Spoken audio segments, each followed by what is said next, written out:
महाराजा सुहेलदेव जी के चरणों में श्रद्धा सुमन अर्पित करता हूँ तथा देश के सभी महापुरुषों के चरणों में श्रद्धा सुमन अर्पित करता हूँ।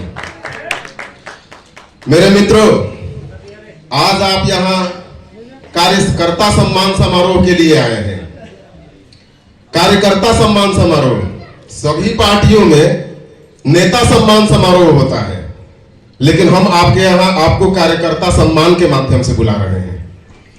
और ये कार्यकर्ता सम्मान समारोह आपको क्यों रखा गया है, किस लिए रखा गया है, मेरे समझ से मैं आपको बताता हूं कि आपने जो एकजुटता का परिचय दिया, गांधी मैदान की रैली को जिस तत्परता के साथ आपने सफल बनाया, उसका संदेश जो है पूरे प्रदेश में गया है। पूरे प्रदेश के नेताओं के पैर हिलने लगे हैं। और इस कार्यक्रम की अपार सफलता को देखते हुए आपको आपका सम्मान देने के लिए, आपका अभिनंदन करने के लिए आज हम इस सभा में उपस्थित हुए हैं। मेरे मित्रों, यह कोई राजनीति करने का, अभी मैं राजनीतिक भाषण देने के लिए हम लोग कोई भी नहीं आए हैं। हम लोग जो आपके सामने बोल रहे हैं, हम अपनी पार्टी की अंदरूनी विषयों पर बोल रहे हैं। और मेरा जहां तक मत है कि अब तक सिर्फ और सिर्फ प्रदेशवासियों को ठगा गया, हम लोगों को ठगा गया। आप देखिए, अभी लालू जी का तबीयत खराब है, वे विश्व के, देश के सबसे बड़े अस्पताल सिंगापुर में जाकर अपना किडनी का ट्रांसप्लांट करवा रहे हैं। मैं उनकी स्वास्थ्य पर कोई टिप्पणी नहीं कर रहा हूं, मेरी शुभकामनाएं हैं।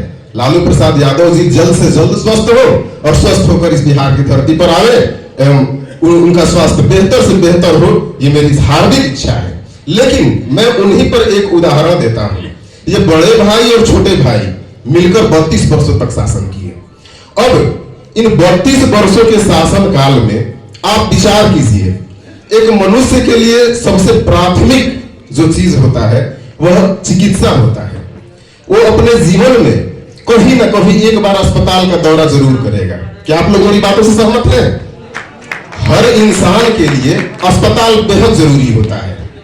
और ये लालू प्रसाद और नीतीश कुमार वर्तमान में चाचा भतीजा की सरकार ने मिलकर किया क्या है, इन 32 वर्षों में एक अस्पताल का निर्माण तक नहीं करवा पाए।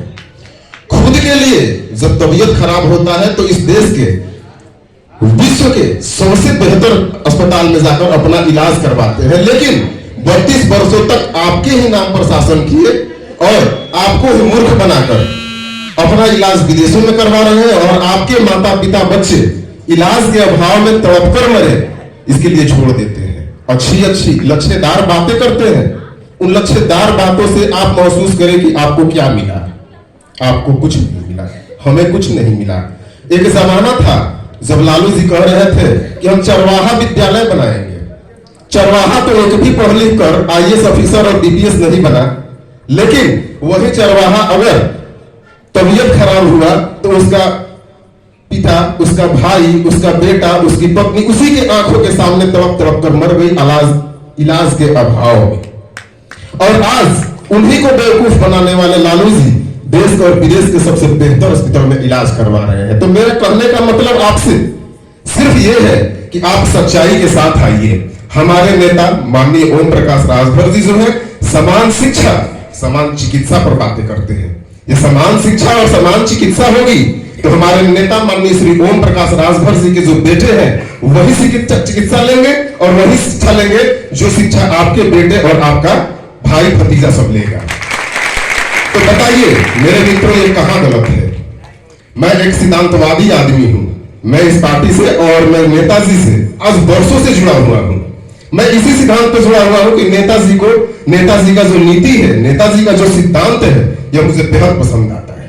और मैं इसीलिए पसंद करता हूं ताकि नेताजी कभी व्यक्ति विशेष की बातें ना करके आपके लिए बातें करते हैं, आपके बच्चों के उत्थान के लिए बातें करते हैं। मेरे मित्रों, और मैं आपसे एक बात और कहूंगा कि हम लोग रास्ता लगाए।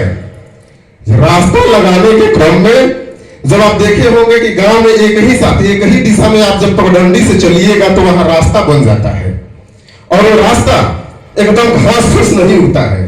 तो आप लोग कलिजुगे जो है संघ शक्ति कलिजुगे कहा जाता है और इस कलिजुग में संगठन में भी शक्ति है और यह आप लोग संगठित होइए और इस संगठित होने के माध्यम जो एक ही राह पे चलिए, जो घास फूस उग जाता है वो कभी नहीं उगेगा। और ये घास फूस कौन है?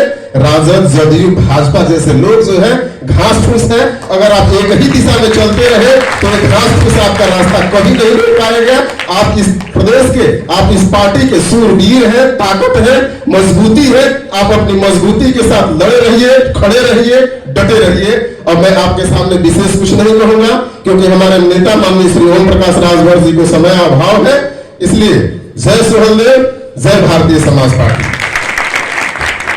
बहुत बहुत धन्यवाद। मैं अगली कड़ी में चाहूंगा